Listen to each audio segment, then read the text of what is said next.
Las luces del quirófano parpadearon cuando el monitor emitió el sonido que ningún cirujano quiere escuchar. El doctor Harrison dejó caer sus instrumentos sobre la bandeja metálica con un estruendo que resonó en el silencio tenso. «No hay esperanza», murmuró, quitándose los guantes manchados mientras observaba al paciente de 17 años sobre la mesa. Pero en la puerta del quirófano, una figura delgada con bata quirúrgica arrugada dio un paso adelante, con los ojos oscuros brillando con algo que parecía desesperación o determinación. «Yo todavía sé un modo», declaró la doctora Sofía Ramírez, y todos en la sala se congelaron porque sabían exactamente quién era ella y por qué no debería estar allí.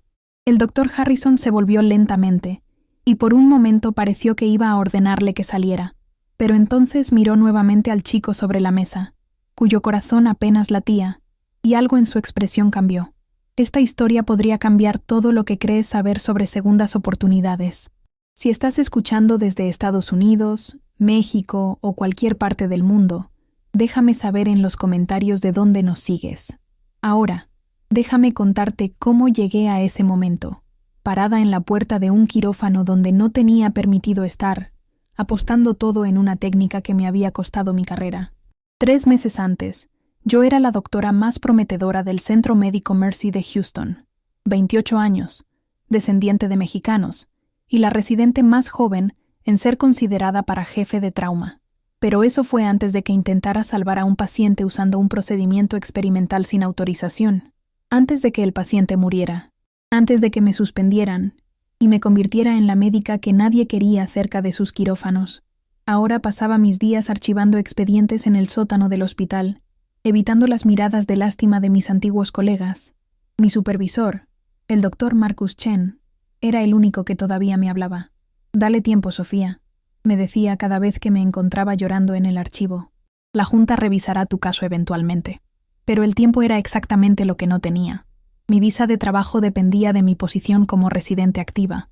En 2 meses, si no me reinstalaban, tendría que regresar a México, dejando atrás todo por lo que había luchado.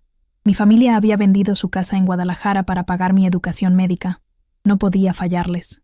Esa tarde de octubre, estaba organizando expedientes cuando escuché las sirenas. 3 ambulancias llegaron simultáneamente. Código rojo múltiple. Accidente de autobús escolar. Subí corriendo desde el sótano, olvidando por un momento que ya no tenía permitido estar en emergencias. El caos me recibió. Camillas por todas partes. Enfermeras gritando órdenes. Sangre en el piso.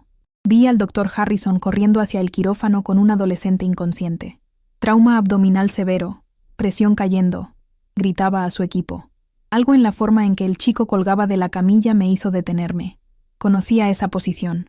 Había visto exactamente la misma presentación 3 meses antes, en el paciente que no pude salvar. Mi corazón comenzó a latir más rápido. Debía haberme quedado en el sótano. Debía haber recordado que ya no era su problema. Pero en lugar de eso, seguí al equipo hacia el quirófano, manteniéndome en las sombras, observando, porque había algo que nadie más había notado todavía, algo que podría significar la diferencia entre la vida y la muerte de ese chico. Anna. El doctor Harrison trabajó durante 40 minutos, pero la hemorragia no se detenía. Podía ver la frustración creciendo en sus movimientos, cada vez más bruscos. La enfermera jefe, Margaret, una mujer afroamericana de 50 años que había sido mi mentora, miraba los monitores con creciente preocupación. «Presión 70/40 y bajando», anunció con voz tensa. «Necesito más succión aquí», ordenó Harrison. Pero incluso desde mi posición junto a la puerta podía ver que no era suficiente. El sangrado venía de algún lugar que no estaba viendo, exactamente como había pasado con mi paciente. Mi mente trabajaba a toda velocidad. 3 meses de investigación obsesiva, noches sin dormir revisando cada detalle de lo que había salido mal, me habían enseñado algo. Había encontrado el error en mi técnica anterior. Sabía exactamente qué había fallado y cómo corregirlo, pero no tenía derecho a estar allí. Si me descubrían, no solo perdería mi licencia permanentemente, sino que podría enfrentar cargos criminales por practicar medicina sin autorización. El monitor emitió un pitido agudo. «Perdiendo el pulso», gritó Margaret. Harrison bombeó el pecho del chico manualmente. 1 vez, 2 veces, 3 veces. Nada. «Adrenalina», ordenó, pero su voz sonaba derrotada. Todos en esa sala sabían lo que significaba ese tono. Lo había escuchado antes, en mi propio desastre. Fue entonces cuando di ese paso adelante, cuando pronuncié esas palabras que cambiarían todo. Yo todavía sé un modo. Harrison se volvió hacia mí, y por un segundo vi algo en sus ojos que no era ira, era desesperación. Ramírez, no tienes autorización para estar aquí.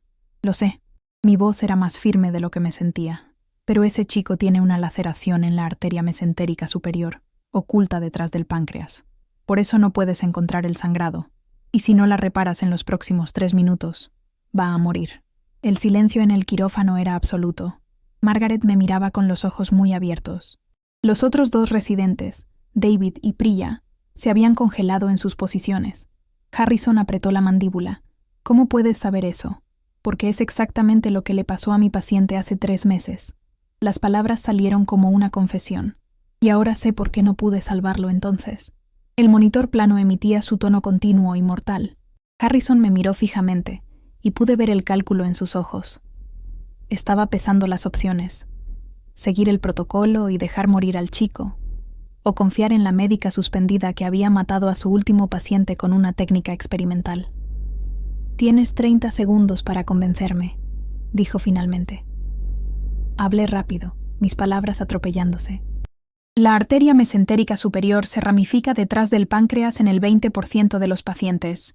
En trauma abdominal severo, puede lacerarse sin sangrado visible inicial porque el páncreas actúa como tapón temporal, pero cuando la presión cae, el tapón falla y el paciente se desangra internamente en minutos.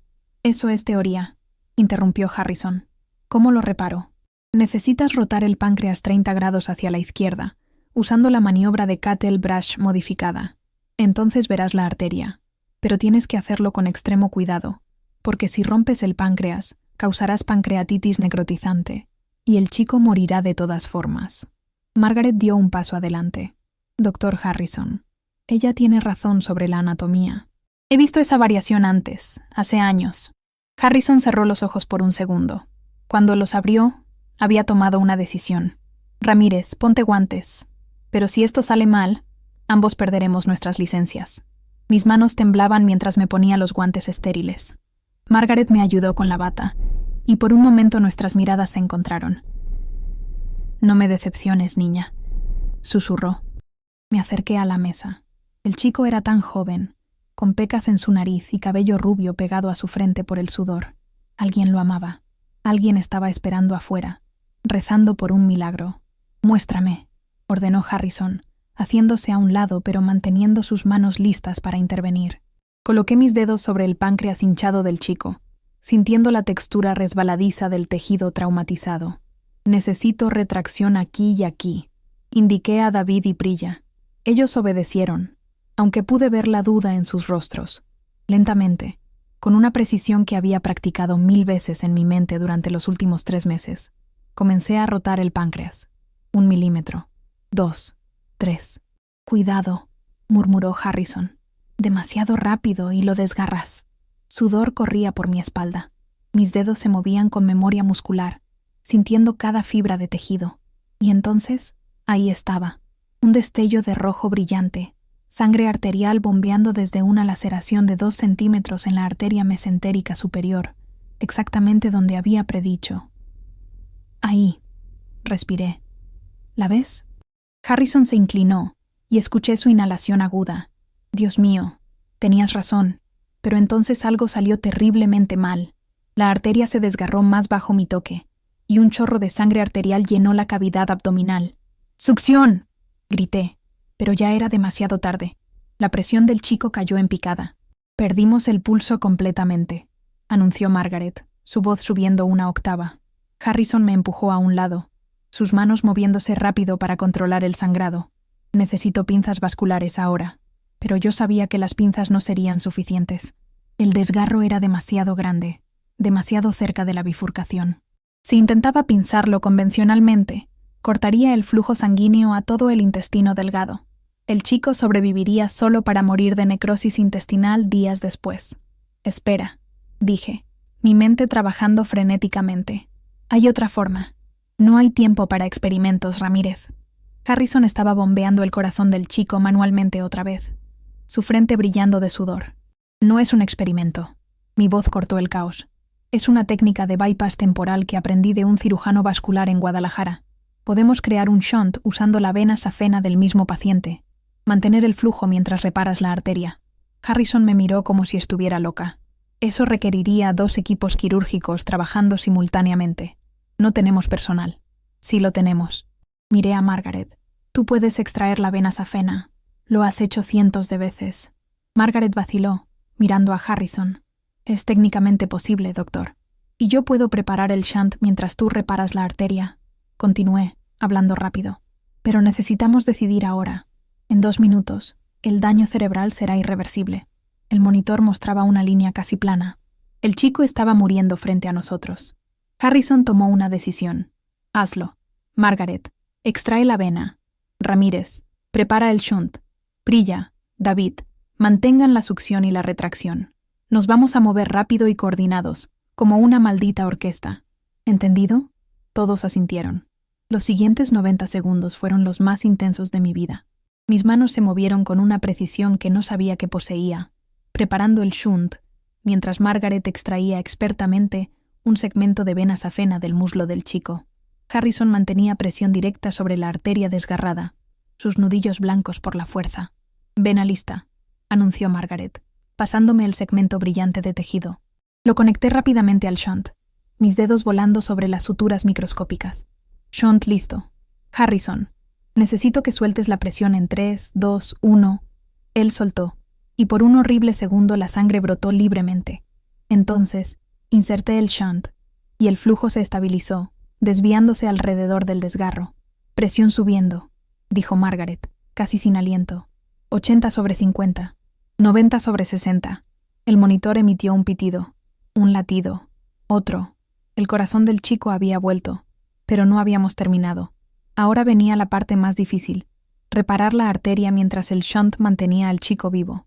Y yo acababa de notar algo en el tejido circundante que nadie más había visto. Algo que explicaba por qué mi paciente anterior había muerto incluso después de que reparé su arteria. Hay tejido necrótico extendiéndose desde el punto de laceración, dije, señalando las áreas oscurecidas alrededor de la arteria. Si no lo desbridamos completamente antes de suturar, causará trombosis en las próximas horas. Harrison se inclinó para examinar más de cerca. Tienes razón, pero eso significa que necesitamos resecar al menos 4 centímetros de arteria. No podemos simplemente suturar los extremos. La tensión sería demasiada. Por eso necesitamos un injerto, respondí. Podemos usar el resto de la vena safena que Margaret extrajo. Un injerto venoso en una arteria, murmuró Harrison. Es arriesgado. Las paredes venosas son más delgadas, más propensas a aneurismas. Pero es nuestra única opción, insistí. Y si lo reforzamos con una envoltura de peritoneo, podemos reducir ese riesgo. Margaret nos miraba a ambos, con sus manos listas con los instrumentos. Decidan rápido, doctores. El shunt solo nos da 30 minutos antes de que comience el daño isquémico. Harrison asintió bruscamente. Hazlo, Ramírez, pero yo supervisaré cada sutura. Trabajamos en silencio tenso, nuestras manos moviéndose en sincronía perfecta. Primero, desbridé cuidadosamente todo el tejido necrótico, asegurándome de que solo quedara tejido sano y viable. Luego, medí exactamente la longitud del injerto necesario. 4.2 centímetros, anuncié. Margaret cortó el segmento de vena con precisión quirúrgica. La parte más delicada vino después, anastomosar el injerto a ambos extremos de la arteria. Cada sutura tenía que ser perfecta, lo suficientemente apretada para prevenir fugas, pero no tanto como para estrechar el lumen.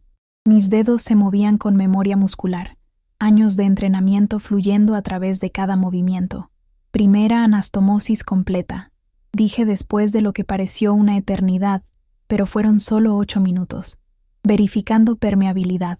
Solté la pinza proximal ligeramente, y vi con alivio cómo la sangre fluía suavemente a través del injerto sin fugas. Proximal está bien, comenzando distal.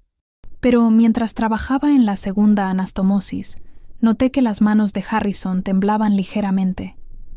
Lo miré de reojo y vi sudor corriendo por su sien, su rostro pálido. «¿Doctor Harrison?», preguntó Margaret con preocupación.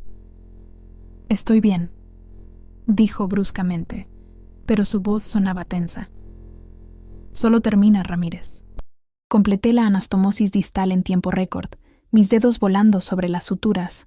Distal completa, removiendo shunt en 3, 2, 1. Retiré el shunt cuidadosamente, y todos contuvimos la respiración. El injerto se llenó de sangre, expandiéndose ligeramente. Por un segundo horrible, pensé que iba a reventar. Pero entonces se estabilizó, las paredes venosas adaptándose a la presión arterial. Sin fugas, respiró David, casi incrédulo.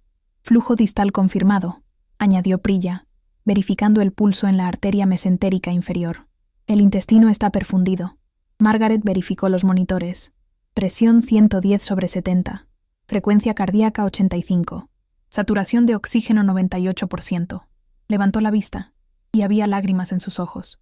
Lo logramos. Pero Harrison no estaba celebrando. Se tambaleó ligeramente, agarrándose del borde de la mesa. «Doctor Harrison», dije bruscamente, moviéndome hacia él. «¿Cuándo fue la última vez que comió?» «Esta mañana», murmuró. Pero entonces sus ojos se pusieron en blanco y comenzó a caer. «Ah». David y yo lo atrapamos antes de que golpeara el suelo. «Hipoglucemia», diagnostiqué inmediatamente, reconociendo los signos. «Es diabético, ¿verdad?» Margaret asintió, ya moviéndose para buscar glucosa. «Tipo 1.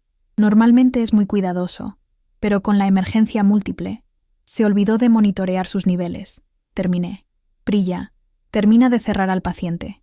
David, ayúdame a llevar a Harrison a la sala de descanso». Mientras arrastrábamos al cirujano inconsciente fuera del quirófano, mi mente ya estaba calculando las consecuencias.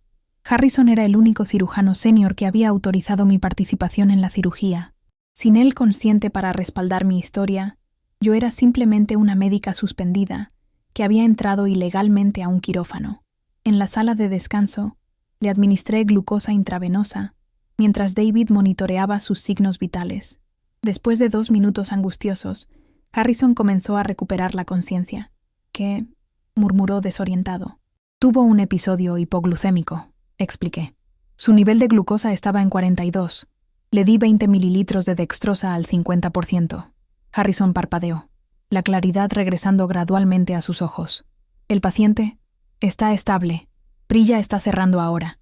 Él se sentó lentamente, frotándose la cara. «Ramírez, lo que hiciste allí dentro, esa técnica de shunt, el injerto venoso reforzado, ¿dónde aprendiste eso?» «Mi abuelo era cirujano vascular en Guadalajara», dije en voz baja. «Trabajaba en un hospital público con recursos limitados. Tenía que improvisar constantemente. Me enseñó que la medicina no siempre está en los libros de texto, sino en la capacidad de adaptar lo que sabes a lo que tienes». Harrison me miró durante un largo momento. «Tu paciente de hace 3 meses, el que murió, ¿qué salió mal exactamente?». La pregunta que había estado evitando durante 90 días. Tomé una respiración profunda. Hice todo correctamente técnicamente. Encontré la laceración. La reparé. El paciente se estabilizó, pero no desbridé el tejido necrótico circundante. Pensé que era solo contusión. 24 horas después, desarrolló trombosis masiva. Murió antes de que pudiéramos llevarlo de vuelta a cirugía. «Y has estado investigando obsesivamente desde entonces», dijo Harrison. No era una pregunta. Cada noche, cada artículo, cada caso similar que pude encontrar. Necesitaba entender qué había hecho mal, porque si no lo entendía, ese chico había muerto por nada. Harrison se puso de pie lentamente, estabilizándose contra la pared. «Voy a hablar con la junta de revisión. Lo que hiciste hoy salvó una vida, Ramírez. Eso tiene que contar para algo».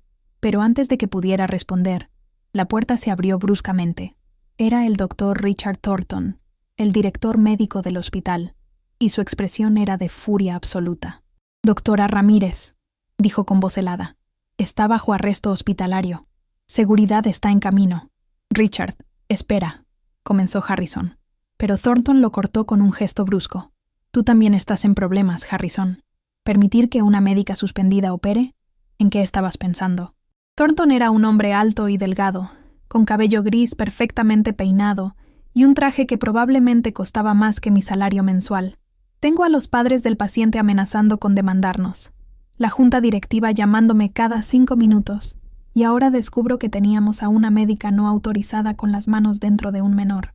El chico está vivo, dije, manteniendo mi voz firme aunque mi corazón latía como un tambor. Estaba muerto en esa mesa y ahora está vivo.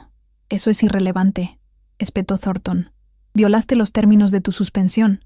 Practicaste medicina sin autorización. Pusiste en riesgo a este hospital y a todos en él. Ella salvó una vida, intervino Margaret, apareciendo en la puerta. Yo estaba allí, Dr. Thornton. Vi todo. El Dr. Harrison había declarado al paciente como perdido. Sin la intervención de la doctora Ramírez, ese chico estaría en la morgue ahora mismo. Y eso no cambia el hecho de que ella no tenía derecho legal a estar en ese quirófano, replicó Thornton. Se volvió hacia mí. Doctora Ramírez, a partir de este momento, está terminantemente prohibida de entrar a cualquier área clínica de este hospital. Su acceso será revocado, y estaré recomendando a la Junta Médica Estatal que revoque permanentemente su licencia. Las palabras cayeron como piedras. Licencia revocada permanentemente. Significaba el fin de mi carrera médica, no solo en Estados Unidos, sino en cualquier parte. Años de estudio, sacrificio, las esperanzas de mi familia, todo destruido. Hay algo más que debes saber, dijo Harrison, su voz ganando fuerza a medida que su nivel de glucosa se estabilizaba. La técnica que Ramírez usó hoy, ese shunt temporal con injerto venoso reforzado, es innovadora. No está en ningún libro de texto porque ella la desarrolló basándose en investigación de casos fallidos, incluyendo su propio caso fallido. Thornton lo miró con escepticismo. ¿Y eso se supone que la exonera? Se supone que demuestra que ella es exactamente el tipo de médico que este hospital necesita, respondió Harrison. Alguien que no se rinde cuando los libros de texto dicen que no hay esperanza. Alguien que aprende de sus errores en lugar de esconderse de ellos. Palabras bonitas, Harrison, pero no cambian la ley. Thornton se volvió cuando 2 guardias de seguridad aparecieron en la puerta. Escolten a la doctora Ramírez fuera del edificio. Y asegúrense de que su tarjeta de acceso sea desactivada inmediatamente. Mientras los guardias se acercaban, Margaret dio un paso adelante. Dr. Thornton, hay algo que debería ver primero. El paciente está despertando y está preguntando por la doctora que lo salvó. Thornton frunció el ceño. ¿Qué? El chico, Tyler Morrison. Está consciente y estable, y aparentemente escuchó voces durante la cirugía. Está insistiendo en que quiere agradecer a la doctora con acento mexicano que no se rindió con él. Por primera vez, vi una grieta en la armadura de Thornton. Eso es inusualmente rápido para recuperar la conciencia después de un trauma tan severo. Porque la cirugía fue perfecta, dijo Margaret firmemente. 0 complicaciones, mínima pérdida de sangre después de la reparación, tiempo de operación reducido. Fue un trabajo magistral. Thornton nos miró a todos, su expresión inescrutable. Finalmente suspiró. Está bien. Ramírez, tienes 5 minutos para ver al paciente, pero después de eso, te vas. Y no vuelves.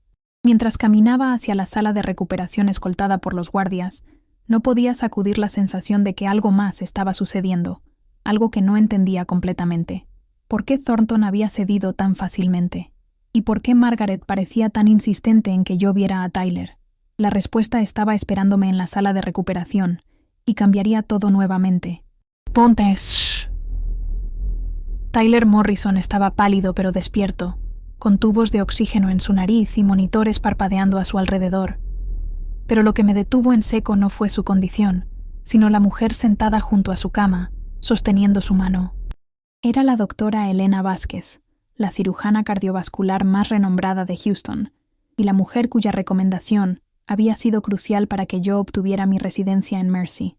No la había visto desde mi suspensión. Había asumido que ella, como todos los demás, me había dado la espalda. «Doctora Ramírez», dijo Elena poniéndose de pie. Sus ojos oscuros me estudiaban con una intensidad que me hizo sentir como una residente de primer año otra vez. «Margaret me llamó. Me contó lo que hiciste. Yo no debería haber estado en ese quirófano», comencé, pero ella levantó una mano. «Tyler es mi sobrino», dijo simplemente, y el mundo se inclinó bajo mis pies. «El hijo de mi hermana». Cuando recibí la llamada sobre el accidente, corrí hacia aquí, pero llegué demasiado tarde para la cirugía. Margaret me dijo que Harrison había declarado el caso como perdido, y entonces tú apareciste. Miré a Tyler, quien me observaba con ojos azules curiosos.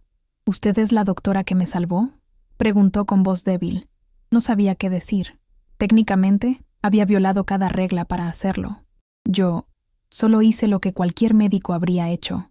No, intervino Elena. Hiciste lo que solo un médico excepcional habría hecho. Margaret me mostró los registros de la cirugía, ese shunt temporal, el injerto venoso reforzado, el desbridamiento extensivo del tejido necrótico. Sofía, eso es trabajo de nivel de especialista. Pero mi paciente anterior murió, dije, las palabras saliendo como una confesión. Cometí un error, y un hombre murió por eso. Y aprendiste de ese error, respondió Elena. Por eso Tyler está vivo ahora.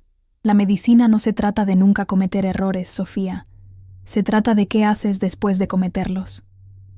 Thornton había entrado silenciosamente a la sala y ahora carraspeó.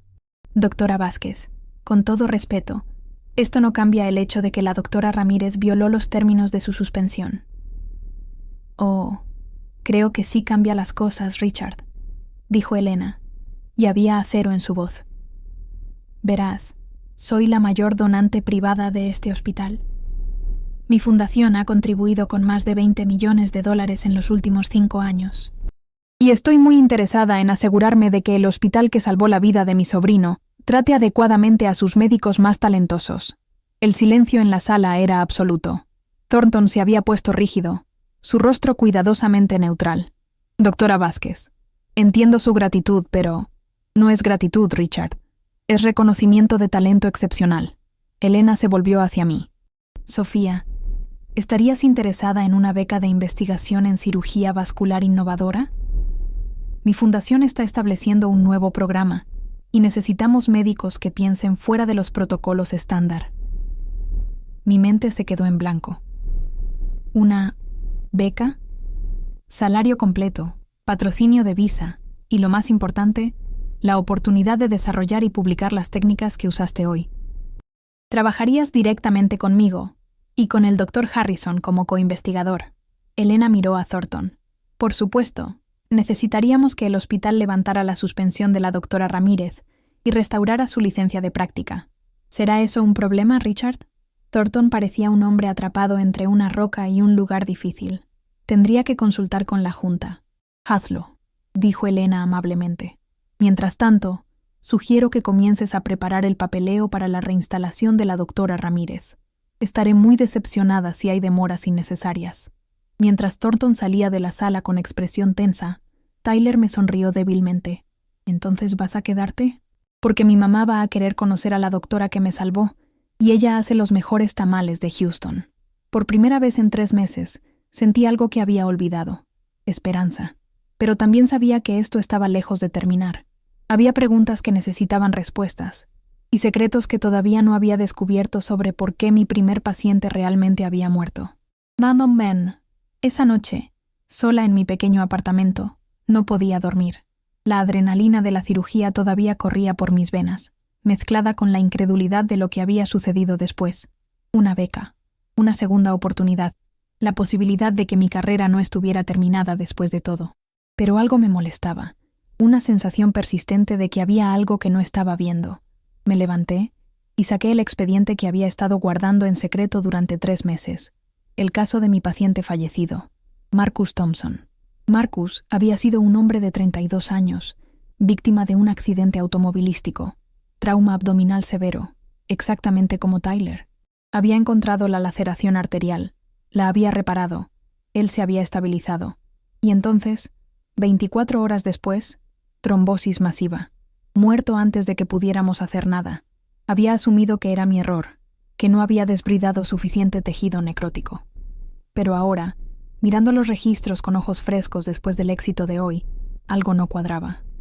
Los niveles de coagulación de Marcus habían sido normales antes de la cirugía, pero en las horas posteriores habían comenzado a elevarse dramáticamente, mucho más de lo que el trauma solo explicaría, como si algo estuviera causando hipercoagulabilidad. Abrí mi laptop y comencé a buscar en la base de datos médica. Causas de hipercoagulabilidad post-trauma. Cientos de resultados. Filtré por casos similares. Trauma abdominal con reparación arterial seguido de trombosis. 3 horas después, encontré algo. Un estudio de caso de un hospital en Boston, publicado hacía solo 6 meses. Un paciente con presentación idéntica a Marcus. Trauma abdominal. Reparación arterial exitosa. trombosis fatal, 24 horas después. Pero en ese caso, habían hecho una autopsia completa y habían encontrado algo inesperado. Niveles elevados de heparina en el sistema del paciente, pero no la heparina que habían administrado durante la cirugía. Una forma diferente, una que no debería haber estado allí. Mi sangre se enfrió. Heparina contaminada podía causar exactamente el tipo de reacción paradójica que había matado a Marcus. Primero anticoagulación, luego hipercoagulabilidad rebote masiva. Pero eso significaría que la muerte de Marcus no había sido mi error. Había sido... ¿qué? ¿Un accidente? ¿Contaminación del suministro médico? ¿O algo peor? Mi teléfono sonó, haciéndome saltar. Era un número desconocido. Dudé. Luego contesté. ¿Doctora Ramírez? Una voz de mujer, tensa y asustada. Mi nombre es Jennifer Thompson. Era la esposa de Marcus Thompson, el paciente que usted... el que murió hace 3 meses. Mi corazón se detuvo. Señora Thompson, yo... lo siento mucho por su pérdida. Necesito hablar con usted, dijo rápidamente. En persona. Hay algo sobre la muerte de Marcus que necesita saber. Algo que la policía no quiso investigar.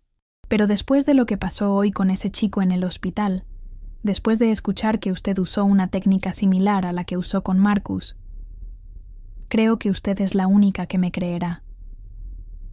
¿Creerle sobre qué? Hubo una pausa larga. Cuando Jennifer habló nuevamente, su voz era apenas un susurro. Creo que alguien mató a mi esposo, y creo que van a intentar matar de nuevo. Nos encontramos en un café a 3 cuadras del hospital, un lugar pequeño y oscuro donde nadie nos reconocería. Jennifer Thompson era una mujer delgada de unos 35 años, con cabello castaño recogido en una cola de caballo, y ojeras profundas que hablaban de meses sin dormir bien. Sus manos temblaban mientras sostenía su taza de café. Marcus era paramédico, comenzó, su voz baja pero intensa. Trabajaba para el servicio de ambulancias del condado. La noche de su accidente, estaba regresando a casa después de un turno doble, pero antes del accidente me llamó. Estaba asustado, doctora Ramírez. Dijo que había visto algo en el hospital, algo que no debería haber visto. ¿Qué vio?, pregunté, inclinándome hacia adelante. No me lo dijo por teléfono. Dijo que era demasiado peligroso, que me lo contaría cuando llegara a casa, pero nunca llegó. Su auto fue encontrado estrellado contra un poste, y la policía dijo que se había quedado dormido al volante. Jennifer me miró con ojos llenos de lágrimas. Pero Marcus nunca se quedaba dormido conduciendo. Nunca. Era demasiado profesional, demasiado cuidadoso. ¿Cree que alguien causó el accidente? No lo sé, pero sé que algo extraño pasó en su cirugía. Los médicos me dijeron que usted había hecho todo correctamente, que la reparación había sido perfecta, y entonces, de repente, coágulos masivos, como si su sangre se hubiera vuelto loca. Jennifer sacó un sobre de su bolso. Después de que murió, encontré esto escondido en su casillero en la estación de ambulancias. Creo que es lo que vio esa noche. Abrí el sobre con manos temblorosas. Dentro había fotografías, tomadas con un teléfono celular en condiciones de poca luz. Mostraban un almacén médico, estantes llenos de suministros. Pero en una de las fotos, ampliada y borrosa, podía ver algo. Cajas de medicamentos con etiquetas que parecían alteradas. ¿Qué estoy viendo?, murmuré. Marcus pensaba que alguien estaba sustituyendo medicamentos reales con falsificaciones, dijo Jennifer, o contaminándolos. No estaba seguro, pero tomó estas fotos como evidencia. Y 2 horas después, estaba en un accidente de auto. Mi mente trabajaba frenéticamente, conectando piezas. Medicamentos contaminados. Heparina adulterada. La muerte de Marcus por trombosis inexplicable. ¿Le mostró esto a la policía? Lo intenté, pero sin Marcus para testificar sobre lo que vio. Dijeron que no era suficiente evidencia. Dijeron que las fotos podrían ser de cualquier almacén, que no probaban nada. Jennifer me agarró la mano. Pero usted es médica. Usted sabe que algo estuvo mal con la muerte de Marcus. Y si alguien está contaminando medicamentos en ese hospital, van a matar a más personas, como casi matan a ese chico hoy. Tyler sobrevivió, dije automáticamente, pero entonces me detuve. Tyler había sobrevivido porque yo había usado una técnica diferente, porque había desbridado agresivamente el tejido necrótico, porque había sido paranoicamente cuidadosa después de lo que le pasó a Marcus. Pero, ¿y si Jennifer tenía razón? ¿Y si Tyler había estado expuesto a los mismos medicamentos contaminados? Necesito verificar algo. dije, poniéndome de pie bruscamente. Señora Thompson, ¿puedo quedarme con estas fotos? Son suyas, dijo. Solo, por favor, encuentre la verdad. Marcus merece eso. Y si hay alguien en ese hospital matando pacientes, necesitan ser detenidos antes de que sea demasiado tarde. Mientras corría de regreso al hospital, mi teléfono sonó. Era Margaret. Sofía, necesitas venir ahora. Tyler está desarrollando complicaciones. Su coagulación está descontrolada. No otra vez. No podía perder a otro paciente de la misma manera. Llegué al hospital en tiempo récord, ignorando las miradas de sorpresa del personal de seguridad. Técnicamente todavía estaba suspendida, pero en ese momento no me importaba. Tyler estaba en peligro. Margaret me encontró en el pasillo fuera de la UCI. Sus niveles de coagulación comenzaron a subir hace una hora. Hemos intentado anticoagulantes, pero no responde. Es como si algo estuviera anulando el tratamiento. ¿Qué medicamentos ha recibido?, pregunté bruscamente. Margaret consultó su tablet. Heparina estándar postoperatoria, antibióticos profilácticos, analgésicos. La heparina. ¿De qué lote? Ella me miró confundida. ¿Qué? El número de lote de la heparina. Necesito saberlo ahora. Margaret verificó rápidamente. Lote H2T884Y7B. ¿Por qué? Saqué las fotos que Jennifer me había dado y las examiné bajo la luz del pasillo. En una de ellas, borrosa pero legible, podía ver cajas de heparina. Y en una de esas cajas, un número de lote. H2T847B. Esa heparina está contaminada, dije, mi voz sonando extrañamente calmada a pesar del pánico que sentía. Necesitamos detener la infusión inmediatamente y comenzar tratamiento para reacción paradójica de heparina. Sofía, eso es una acusación seria. ¿Cómo puedes estar segura? Porque es el mismo lote que mató a Marcus Thompson hace 3 meses. Le mostré las fotos. Y creo que alguien en este hospital lo sabe. Margaret palideció. Dios mío. Si tienes razón, podríamos tener docenas de pacientes en riesgo. Ese lote ha estado en uso durante semanas. Entonces necesitamos actuar rápido. Detén todas las infusiones de ese lote. Alerta a farmacia. Y necesito ver a Tyler ahora. Pero cuando entramos a la habitación de Tyler, encontramos algo inesperado. El doctor Thornton estaba allí, de pie junto a la cama del chico, sosteniendo una jeringa. «Doctor Thornton», dijo Margaret con cautela, «¿qué está haciendo?» Thornton se volvió lentamente, y la expresión en su rostro hizo que mi sangre se helara.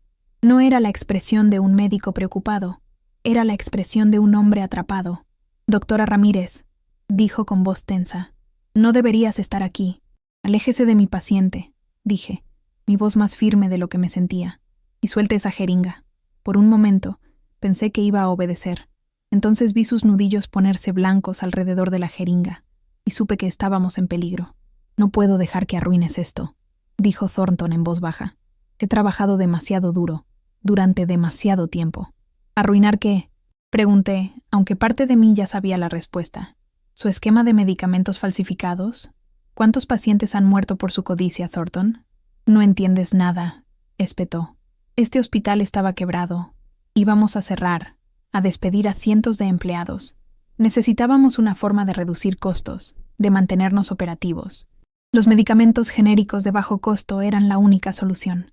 «¿Medicamentos genéricos o medicamentos falsificados?», intervino Margaret, su voz temblando de ira. «Hay una diferencia, Richard. La diferencia es solo en el papeleo», dijo Thornton.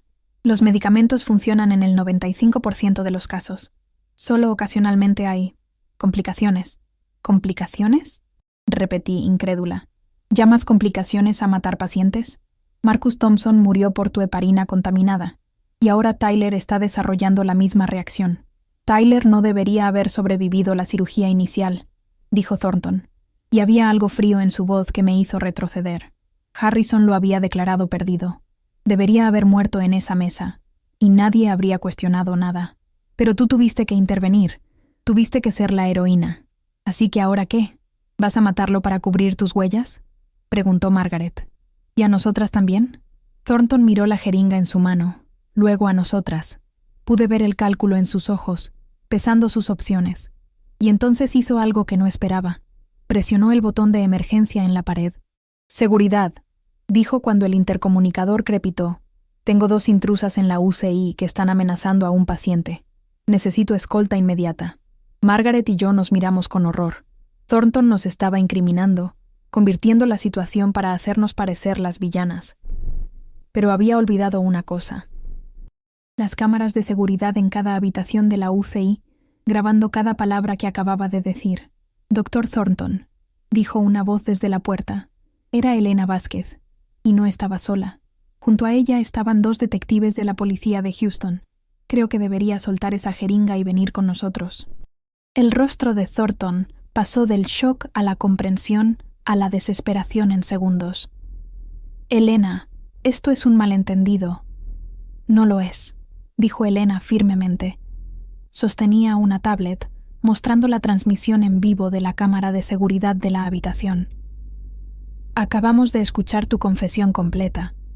Y resulta que la señora Thompson contactó a mi oficina esta tarde con sus preocupaciones. Pensé que era prudente involucrar a las autoridades. Uno de los detectives, un hombre afroamericano de unos 40 años, se adelantó. Dr. Richard Thornton está bajo arresto por homicidio negligente, fraude médico y conspiración para distribuir medicamentos falsificados. Tiene derecho a permanecer en silencio». Mientras esposaban a Thornton, Margaret ya estaba en movimiento, verificando la IV de Tyler y reemplazando la bolsa de heparina contaminada con una de un lote diferente. «Necesitamos protamina para revertir los efectos de la heparina», dijo rápidamente, «y plasma fresco congelado para restaurar los factores de coagulación. Ya viene en camino», dijo Elena, que había tomado su teléfono. «También he ordenado una revisión completa de todos los medicamentos en el hospital. Cualquier cosa del mismo proveedor que Thornton estaba usando será retirada inmediatamente. Trabajamos durante la siguiente hora para estabilizar a Tyler, revirtiendo cuidadosamente los efectos de la heparina contaminada. Fue un proceso delicado, balanceando entre demasiada anticoagulación y demasiada coagulación, pero finalmente sus niveles comenzaron a normalizarse. Lo logramos», respiró Margaret limpiándose la frente. «Va a estar bien». Me dejé caer en una silla, la adrenalina finalmente abandonando mi sistema. «¿Cuántos?», pregunté en voz baja.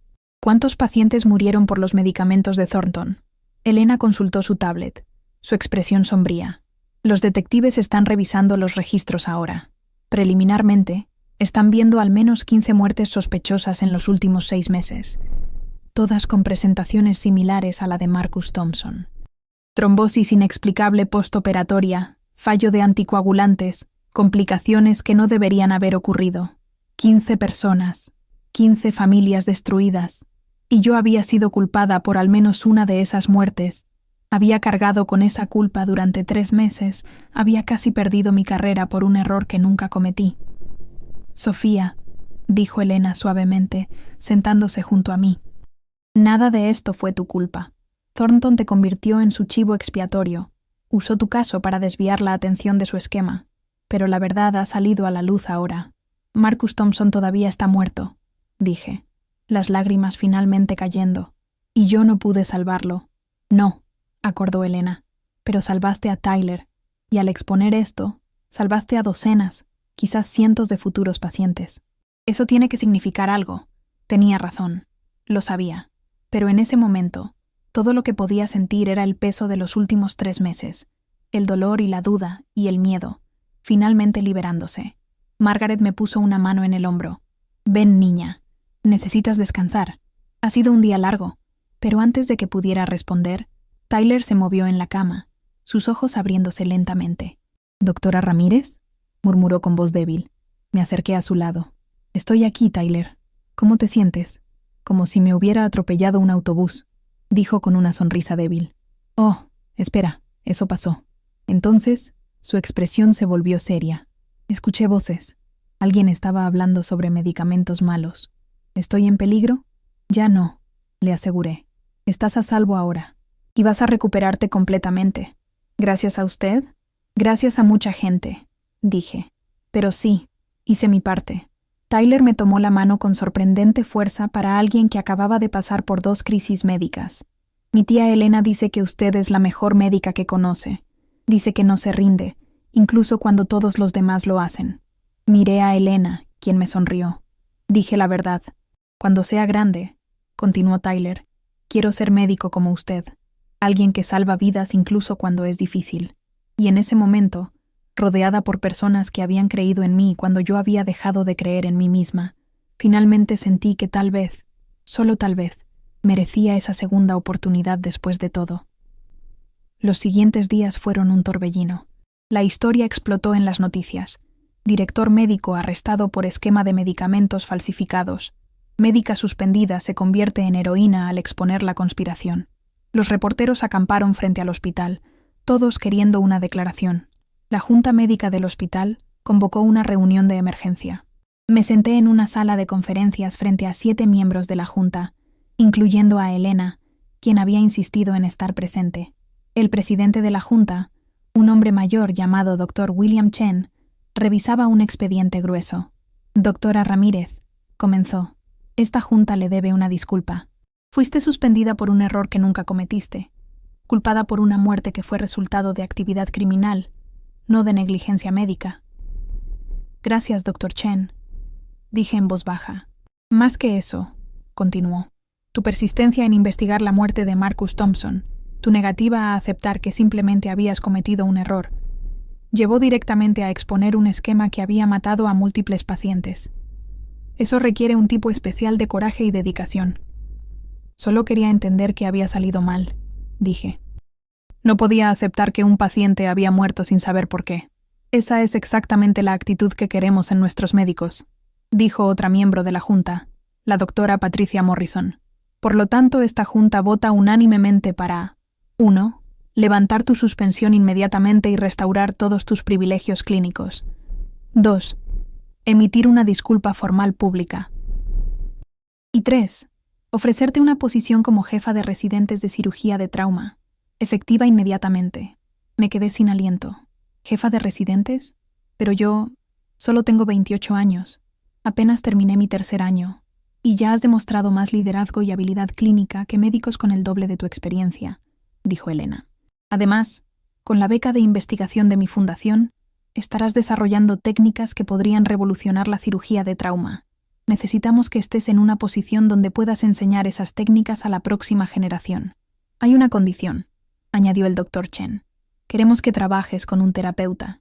Lo que pasaste en los últimos 3 meses, la culpa que cargaste, el trauma de ser culpada injustamente, eso deja cicatrices.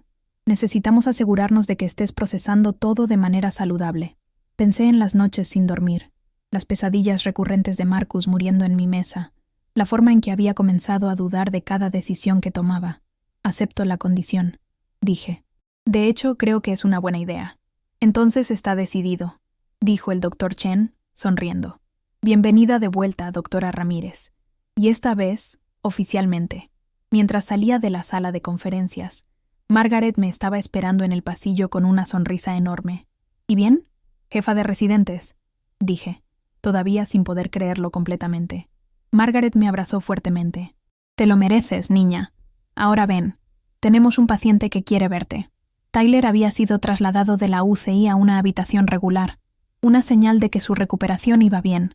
Cuando entré, encontré su habitación llena de globos y flores, y su madre, una mujer hispana de unos 40 años con los mismos ojos azules de Tyler, estaba sentada junto a su cama. Doctora Ramírez, dijo, poniéndose de pie inmediatamente. Soy Carmen Morrison. No sé cómo agradecerle por salvar a mi hijo. Solo hice mi trabajo, dije, pero Carmen me tomó las manos. No, hizo mucho más que eso. Elena me contó todo, cómo arriesgó su carrera, cómo no se rindió incluso cuando todos los demás lo habían hecho. Mi hijo está vivo por su valentía y por su terquedad, añadió Tyler con una sonrisa. Tía Elena dice que usted es la persona más terca que conoce. Es un cumplido viniendo de ella, dije, riendo. Carmen sacó un contenedor de su bolso. Traje tamales, como Tyler prometió. Es una receta de mi abuela, de Jalisco. Pensé que tal vez le gustaría un pedazo de casa. El olor que salió cuando abrió el contenedor me transportó instantáneamente a la cocina de mi propia abuela en Guadalajara. Huelen exactamente como los que hacía mi abuela, dije, sintiendo lágrimas en mis ojos. Entonces debe probar uno, insistió Carmen.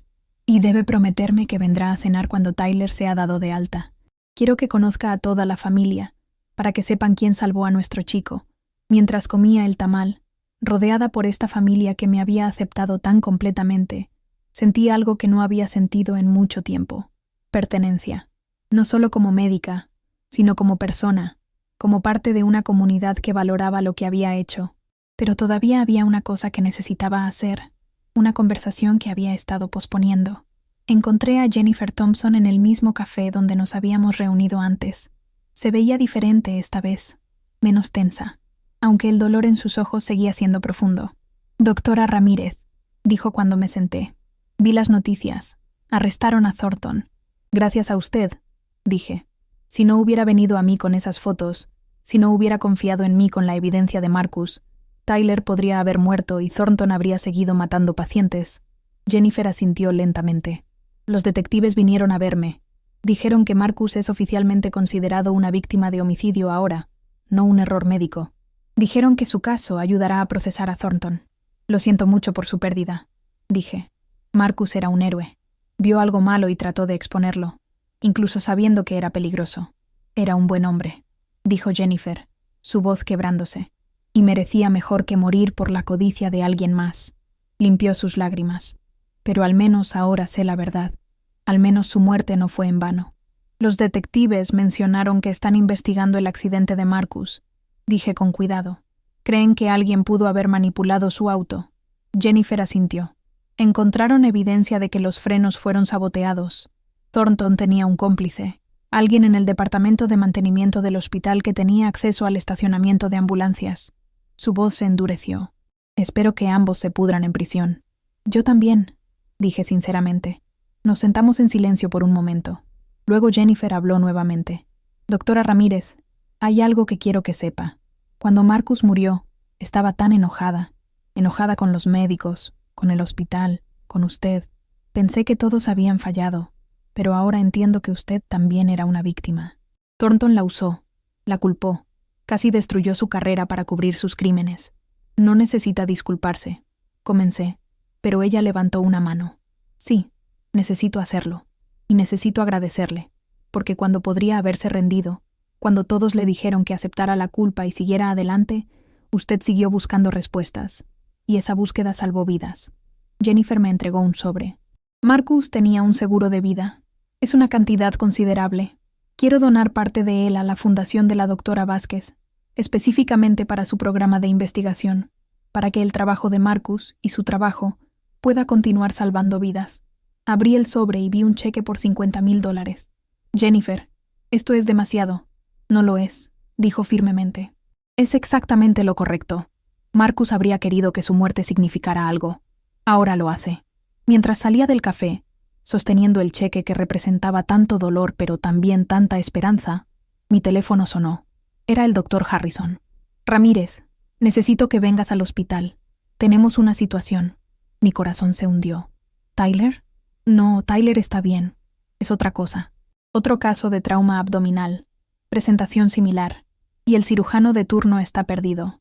Necesitamos tu experiencia». «Voy en camino», dije, ya corriendo hacia mi auto, porque eso era lo que hacía. Era médica, y había pacientes que necesitaban ayuda. El paciente era una mujer de 42 años, víctima de un accidente de motocicleta. Cuando llegué al quirófano, el cirujano de turno, el Dr. James Wilson, estaba claramente frustrado. «No puedo encontrar el origen del sangrado», dijo cuando me acerqué a la mesa. «He revisado todas las estructuras obvias, pero sigue perdiendo sangre». Miré los monitores. Presión cayendo, frecuencia cardíaca subiendo. La paciente estaba en shock hemorrágico. Me puse guantes y me acerqué a la mesa. «¿Has verificado la arteria mesentérica superior?», pregunté. Wilson me miró con sorpresa. «¿Por qué verificaría eso? El trauma es en el cuadrante superior derecho, no cerca del mesenterio. El trauma por desaceleración puede causar lesiones por cizallamiento en arterias alejadas del punto de impacto», expliqué. «Especialmente en pacientes con variaciones anatómicas. ¿Puedo?». Wilson se hizo a un lado, y comencé mi evaluación. Palpé cuidadosamente el páncreas, sintiendo la hinchazón característica. «Ahí», dije. «Necesito rotar el páncreas para acceder a la arteria posterior». «Esa es la maniobra que usaste con el chico Morrison», dijo Harrison, quien había entrado silenciosamente al quirófano. «La que salvó su vida». Y la que voy a enseñar a todos los residentes de trauma, dije, comenzando la delicada rotación. Wilson, observa cuidadosamente. Esto es lo que vas a aprender a hacer. Durante la siguiente hora, realicé la cirugía mientras explicaba cada paso a Wilson y a los 2 residentes que habían sido llamados para observar. Era diferente esta vez. No estaba sola y desesperada, sino enseñando, compartiendo el conocimiento que había ganado a través del dolor y el error. La clave es la paciencia, expliqué mientras suturaba la arteria reparada. Cada sutura tiene que ser perfecta. No puedes apresurarte, incluso cuando la presión está cayendo y cada instinto te dice que te muevas más rápido. La precisión salva vidas. ¿Y el desbridamiento del tejido necrótico?, preguntó uno de los residentes, una joven llamada Dr. Sarah Kim. ¿Cómo sabes cuánto quitar? Experiencia, dije honestamente. Y errores. Aprendes a reconocer la diferencia entre tejido contundido que se recuperará y tejido necrótico que causará complicaciones. Pero cuando dudes, es mejor ser agresivo con el desbridamiento. Un poco de tejido extra removido es mejor que dejar atrás una bomba de tiempo. Cuando terminamos, la paciente estaba estable, su presión normalizándose, su corazón latiendo fuerte. Wilson me estrechó la mano. Gracias, doctora Ramírez. Acabas de salvar una vida y me enseñaste algo que nunca olvidaré. Eso es lo que hacemos, dije. Aprendemos unos de otros. Y nos aseguramos de que los errores del pasado se conviertan en las lecciones del futuro. Mientras me quitaba los guantes, Margaret apareció en la puerta del quirófano. Sofía, hay alguien aquí para verte. Dice que es urgente. En la sala de espera encontré a un hombre hispano de unos 60 años, con cabello gris y ojos que me recordaban dolorosamente a alguien. Se puso de pie cuando me vio. ¿Doctora Ramírez?, preguntó con acento mexicano. Soy Roberto Thompson, el padre de Marcus. Mi corazón se detuvo. Señor Thompson, Jennifer me contó todo, dijo rápidamente. Sobre Thornton, sobre los medicamentos, sobre cómo usted luchó para encontrar la verdad. Sus ojos se llenaron de lágrimas. Quería agradecerle personalmente. Mi hijo era todo para mí. Y saber que su muerte no fue su culpa, que usted hizo todo lo posible por salvarlo, eso significa más de lo que puede imaginar. Lo siento mucho, dije, mis propias lágrimas cayendo. Desearía haber podido hacer más. Hizo lo que pudo con lo que sabía en ese momento, dijo Roberto. Y luego, cuando podría haberse rendido, siguió buscando respuestas. Eso es todo lo que un padre puede pedir. Que alguien se preocupe lo suficiente por su hijo como para no dejarlo ir. Nos abrazamos, 2 extraños unidos por tragedia, pero también por la determinación de que esa tragedia significara algo. Cuando finalmente nos separamos, Roberto me entregó algo, una foto de Marcus en su uniforme de paramédico, sonriendo ampliamente. Quiero que tenga esto, dijo, para recordar por qué hace lo que hace, para recordar que cada paciente es el hijo de alguien, el esposo de alguien, el padre de alguien, y todos merecen un médico que luche por ellos como usted luchó por Marcus. Esa noche, coloqué la foto de Marcus en mi escritorio, junto a una foto de Tyler sonriendo desde su cama de hospital. 2 pacientes, 2 historias, una lección. Nunca rendirse, nunca dejar de buscar respuestas, nunca olvidar que detrás de cada caso hay una vida humana que vale la pena salvar. 3 semanas después, estaba de pie frente a una sala llena de residentes y estudiantes de medicina, dando mi primera conferencia oficial como jefa de residentes. El título en la pantalla detrás de mí decía, Aprendiendo de los errores. ¿Cómo el fracaso puede hacernos mejores médicos? Hace 3 meses, comencé. Perdí un paciente. Marcus Thompson murió en mi mesa, y yo estaba convencida de que era mi culpa. Pasé 90 días revisando cada decisión que había tomado, cada movimiento que había hecho, buscando el error que lo había matado. La sala estaba en silencio absoluto, todos los ojos fijos en mí. Lo que descubrí fue que el error no era mío, pero el proceso de buscar ese error, de negarme a aceptar que simplemente, a veces los pacientes mueren, me enseñó más sobre medicina que cualquier libro de texto jamás podría. Me enseñó a cuestionar, a investigar, a nunca asumir que sé todas las respuestas. Hice clic al siguiente slide, mostrando el diagrama de la técnica de Shunt que había usado con Tyler. Esta técnica nació de ese fracaso.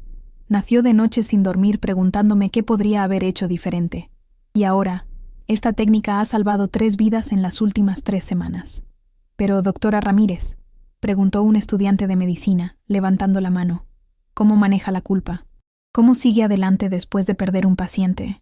Era la pregunta que había estado esperando, la que había luchado con durante meses. No la manejo sola, dije honestamente. Trabajo con un terapeuta, hablo con colegas, me permito sentir el dolor, porque si no siento el dolor, significa que he dejado de ver a mis pacientes como personas. Pero también me permito aprender del dolor, crecer a partir de él. ¿Y si el error realmente fue suyo?, preguntó otro estudiante. ¿Qué hace entonces? Entonces lo admites, dije simplemente. Lo reportas, aprendes de él, te aseguras de que nunca vuelva a suceder. La medicina no se trata de ser perfecto, se trata de ser honesto, con tus pacientes, con tus colegas y especialmente contigo mismo. Después de la conferencia, Elena me estaba esperando en el pasillo. Eso fue poderoso, Sofía. Esos estudiantes nunca olvidarán lo que dijiste hoy. Espero que no, dije. Porque si mi experiencia puede evitar que aunque sea uno de ellos cometa los mismos errores, o los ayude a manejar sus propios fracasos, entonces todo por lo que pasé valió la pena. Hay algo que quiero mostrarte, dijo Elena, guiándome hacia su oficina. En su escritorio había un artículo médico, todavía en borrador. El título decía: Técnica de shunt temporal con injerto venoso, reforzado para reparación de arteria mesentérica superior. Una serie de casos. Los autores son tú, Harrison y yo, explicó Elena. Hemos documentado los 5 casos en los que se ha usado la técnica hasta ahora, todos con resultados exitosos. Estamos enviándolo al Journal of Trauma Surgery. Si lo aceptan, tu técnica se convertirá en parte del protocolo estándar. Miré el artículo, viendo mi nombre impreso junto a 2 de los cirujanos más respetados de Houston. No puedo creer que esto esté sucediendo. Créelo, dijo Elena. Esto es solo el comienzo, Sofía. Tienes un don, no solo para la cirugía, sino para la innovación, para ver soluciones donde otros ven callejones sin salida. El mundo de la medicina necesita más personas como tú. Mi teléfono sonó. Era Margaret. Sofía, Tyler está siendo dado de alta. Quiere despedirse antes de irse. Encontré a Tyler en su habitación, vestido con ropa de calle por primera vez en semanas, rodeado por su familia. Carmen me abrazó inmediatamente. Doctora Ramírez, no sé cómo agradecerle suficiente. Mi hijo está vivo, está sano, va a tener una vida completa gracias a usted. Va a tener una vida completa gracias a muchas personas, corregí. El doctor Harrison, Margaret, el equipo completo. Yo solo fui una parte. La parte más importante, insistió Tyler. Y quiero que sepa que voy a estudiar medicina. Voy a ser cirujano de trauma, como usted. Voy a aprender esa técnica que me salvó, y voy a usarla para salvar a otras personas. Miré a este chico de 17 años, tan lleno de vida y determinación, y vi el futuro de la medicina. Entonces será mejor que estudies duro, dije con una sonrisa, porque cuando llegues a tu residencia voy a ser una jefa muy exigente. Cuento con ello, dijo Tyler, estrechando mi mano con fuerza. Mientras veía a la familia Morrison salir del hospital, Tyler volviéndose para saludar una última vez, sentí algo que no había sentido en mucho tiempo. Paz. No la paz de no tener problemas, sino la paz de saber que estaba exactamente donde se suponía que debía estar, haciendo exactamente lo que se suponía que debía hacer. 6 meses después, estaba de pie en una sala de conferencias en el Centro de Convenciones de Houston, frente a 300 cirujanos de trauma de todo el país. Era la Conferencia Nacional de Cirugía de Trauma, y yo estaba presentando mi investigación sobre la técnica de shunt temporal. En conclusión, dije, llegando al final de mi presentación, hemos usado esta técnica en 22 casos en los últimos 6 meses, con una tasa de supervivencia del 95%, en situaciones donde la mortalidad esperada era del 70%. Creemos que esta técnica debería ser considerada para inclusión en los protocolos estándar de trauma abdominal severo. La sala estalló en aplausos. Durante la sesión de preguntas y respuestas, cirujanos de todo el país hicieron preguntas técnicas, pidieron aclaraciones, expresaron interés en aprender la técnica. Doctora Ramírez, preguntó un cirujano mayor de Boston, ¿cómo desarrolló esta técnica? ¿Fue basada en investigación animal? ¿Simulaciones? Dudé. Luego decidí decir la verdad. Fue basada en fracaso. Perdí un paciente porque no entendí completamente la patología que estaba tratando. Pasé 3 meses investigando obsesivamente qué había salido mal, y en ese proceso desarrollé una comprensión más profunda de la anatomía vascular mesentérica y las opciones de reparación. La técnica nació de esa comprensión, así que el fracaso llevó a la innovación, dijo el cirujano pensativamente. Esa es una lección importante para todos nosotros. Después de la presentación, fui rodeada por cirujanos queriendo aprender más, intercambiar información de contacto, discutir colaboraciones. Era abrumador pero también emocionante, ver cómo algo que había nacido de tanto dolor estaba ahora ayudando a médicos de todo el país a salvar vidas. Elena me encontró en el vestíbulo después. Eso fue increíble, Sofía. Tienes cirujanos de los mejores hospitales del país queriendo trabajar contigo. Es surrealista, admití. Hace 6 meses pensaba que mi carrera había terminado, y ahora eres una de las cirujanas de trauma más prometedoras del país, terminó Elena. Y solo tienes 28 años. Imagina lo que lograrás en los próximos 30 años. Esa noche, en mi habitación de hotel, recibí un email de Jennifer Thompson. El asunto decía simplemente: «Gracias. Doctora Ramírez», decía el email. «Hoy fue el primer día del juicio de Thornton. Testifiqué sobre Marcus, sobre las fotos que encontró, sobre cómo su muerte llevó a exponer todo el esquema. El fiscal dijo que su testimonio, combinado con su investigación médica y la evidencia que recopiló, hace que el caso sea sólido. Thornton probablemente pasará el resto de su vida en prisión. Pero más importante que eso, quería que supiera que he comenzado una fundación en nombre de Marcus. La Fundación Marcus Thompson para la Seguridad de Medicamentos. Trabajaremos para mejorar la supervisión de la cadena de suministro médico, para asegurarnos de que lo que le pasó a Marcus nunca le pase a nadie más. Y quería que supiera que usted es parte de la razón por la que puedo hacer esto, porque usted me mostró que incluso de la tragedia más oscura puede venir algo bueno, que el dolor puede transformarse en propósito. Gracias por no rendirse. Gracias por luchar por la verdad. Y gracias por asegurarse de que la muerte de Marcus significara algo. Con gratitud eterna, Jennifer Thompson. Leí el email 3 veces, las lágrimas corriendo por mi rostro. Luego abrí mi laptop y comencé a escribir una respuesta, ofreciendo servir en la Junta Asesora Médica de la Fundación de Jennifer para ayudar a asegurar que el legado de Marcus continuara salvando vidas, porque eso era lo que hacíamos los médicos. Tomábamos el dolor y lo transformábamos en sanación. Tomábamos el fracaso y lo convertíamos en aprendizaje. Tomábamos la tragedia y la convertíamos en propósito. Y nunca, nunca nos rendíamos. 1 año después del día en que salvé a Tyler Morrison, estaba de pie en el mismo quirófano donde todo había comenzado, pero esta vez no estaba operando. Estaba observando mientras el doctor Wilson, ahora competente en la técnica de shunt temporal, la usaba para salvar a un paciente con laceración de arteria mesentérica. «Perfecto», dije mientras Wilson completaba la anastomosis final. «Esa es exactamente la tensión correcta en las suturas. El injerto debería durar décadas». Wilson sonrió detrás de su mascarilla. «Tuve una buena maestra». Y después de la cirugía, mientras me quitaba la bata quirúrgica, mi teléfono sonó. Era un número que no reconocía, pero contesté de todos modos. «¿Doctora Ramírez? Soy Tyler Morrison». «Bueno, supongo que debería decir estudiante de premedicina Tyler Morrison ahora». Sonreí. «Tyler, ¿cómo estás? ¿Cómo va la universidad?» «Increíble. Acabo de terminar mi primer semestre con un promedio de 4.0, y quería que fuera la primera en saber que acabo de ser aceptado en el programa de verano de investigación médica en Baylor. Voy a estar trabajando en un proyecto sobre técnicas innovadoras de cirugía de trauma». «Tyler, eso es maravilloso. Estoy tan orgullosa de ti». «No habría sido posible sin usted», dijo.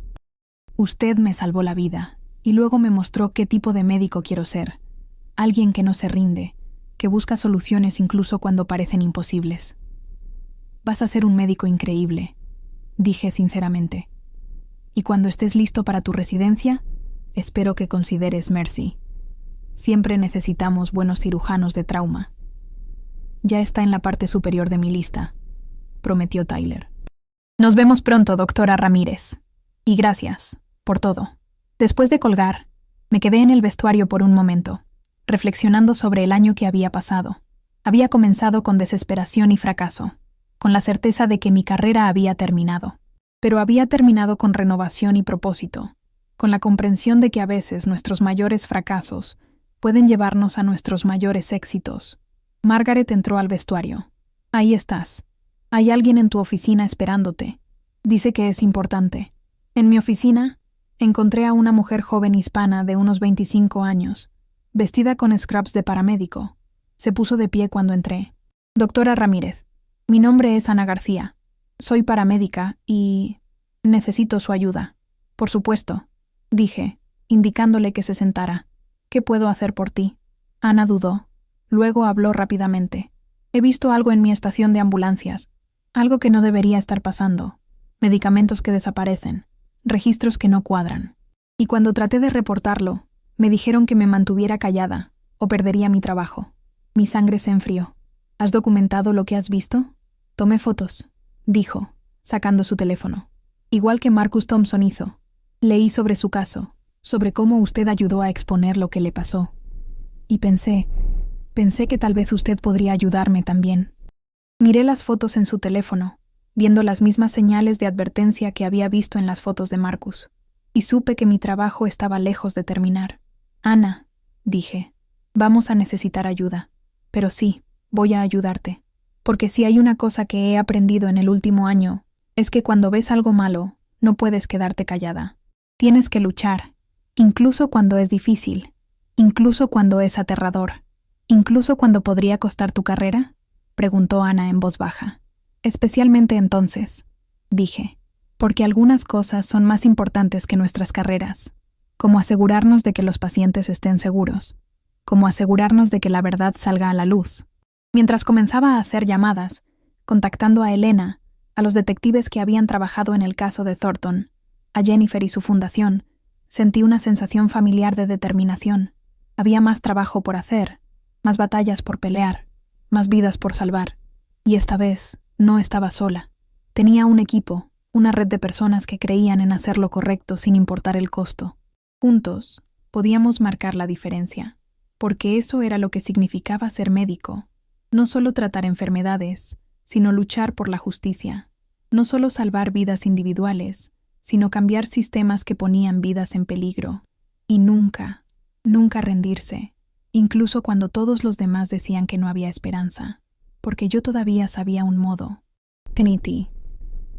Y si te gustó esta historia de valentía, redención y segundas oportunidades, no olvides darle like, compartir con alguien que necesite escuchar sobre nunca rendirse, y suscribirte para más historias que te mantendrán al borde de tu asiento. Nos vemos en la próxima historia.